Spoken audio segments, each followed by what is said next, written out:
Hey everyone, it's Maureen. I wanted to kind of show you really quick what I've been working on. I've been doing a lot of, I guess you could say, fall cleaning instead of spring cleaning. So fall's soon coming upon us. And so I've been reorganizing things in the basement and I came across this lovely piece. What I basically got here, and I'll just kind of pull it apart. I posted a better picture on Instagram if you get an opportunity to go take a look. But what it is that it's a cotton striped material. It has a motif all the way around the edges. So this is a tablecloth. And an entire edge has been completed by the original artist. We have a lot of stem stitch, a lot of satin stitch as well, mostly stem stitch, and I've been throwing in some split stitch for fun because why not? But basically this leaf, acorn, and berry motif goes all the way around the piece, and some of it's been completed. And the back, I have to say, is pretty neat. So whomever originally embroidered at least part of this project was definitely someone who had experience, who was doing this for a while.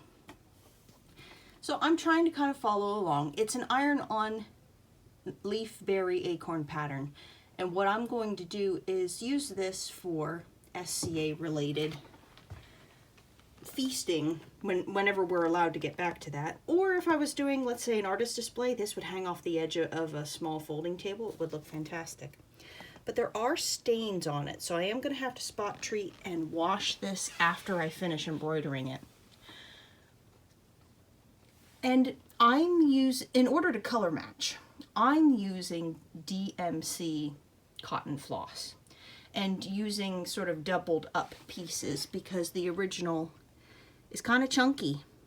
It's not horribly chunky and it's not that messy, but it's thick enough that you really want to have something that covers these lines. This is more like a free form embroidery. This is the kind of style embroidery that I prefer. I mean, that's why with the black work that I have over here on my frame, there you go, I rolled it back to the beginning for you guys here. And I will be making a more detailed video on black work coming up. But there's been so much embroidery, I want to show you guys everything because it's awesome. But what I'm going to show you on the next video is we're going to be working on these leaves, and I'm going to show you how to work across the pattern and be able to have somewhat of a neat back, at least. That you want to think about your stitches as you're going across. You don't want to be darting from one end of your design to the other because you're going to have the messiest back in the history of embroidery backs ever. So you really want to think about what you're doing. Here's a good example. There's one that I recently finished. I've been mainly working on these guys right here. And I have my thinner threads to start doing these and those. But this is the beginning part of it, so you can kind of see I have a lot of outlines. There's a lot of areas up here at the very beginning that are pretty much done. That one is done too. Here you go. This is what a completed loop looks like with all the embroidery. And you can see the strings on the back because we have some backlighting here. So thinking about how you work across your design is very important. You'll have a lot of strings in the back that you'll want to take into consideration. So after this is embroidered, you want to make sure that your embroidery is protected on whatever finished product it ends up becoming into at some point. So lining is important. So that's where we are on the black work. It's beautiful, it is silky, it is nice and soft, and everything like that. So I wanted to show you something, and there's no shame in the game. What this is, these are the Mary Queen of Scots panels from Dundonald Designs. This is really how I got my start into embroidery, was working from old discontinued patterns that I loved, and I would find a complete kit. Yes, it can cost some cash. But what's really helpful with this is it gives you the idea of the stitches you need to learn. It gives you a complete project with all of the materials included. And you pick a design that you really enjoy. It's a great start to learning embroidery. There is no shame in starting with a kit. The one thing that I don't do, that I always caution against, is if I'm making an embroidered design and I am doing it from a kit, I always make sure to tell anybody and everybody who is watching me work it and, you know, complete the project, this is a kit.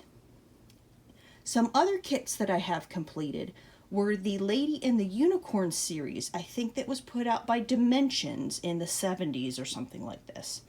I found those kits. I completed, I think there's 4 panels designs that they created from the Cluny Unicorn tapestries. And I have those designs completed with pictures up on my blog if you want to check that out. It's called Tudorosities. If you Google it, you'll be able to find it. It's also linked on my YouTube page too. If you, in the About section, there's a link there too. But I wanted to kind of give you an idea of what I've been working on as of late, because it's been taking some time. And it's always nice to find works in progress that you forgot about. And there's no problems with picking something up and putting something down. You work your embroidery, your needlework at your own pace. You're not on somebody else's schedule. Do your own schedule, because something like this, if you want it to turn out nice, it's got to take the proper amount of time that it's going to take.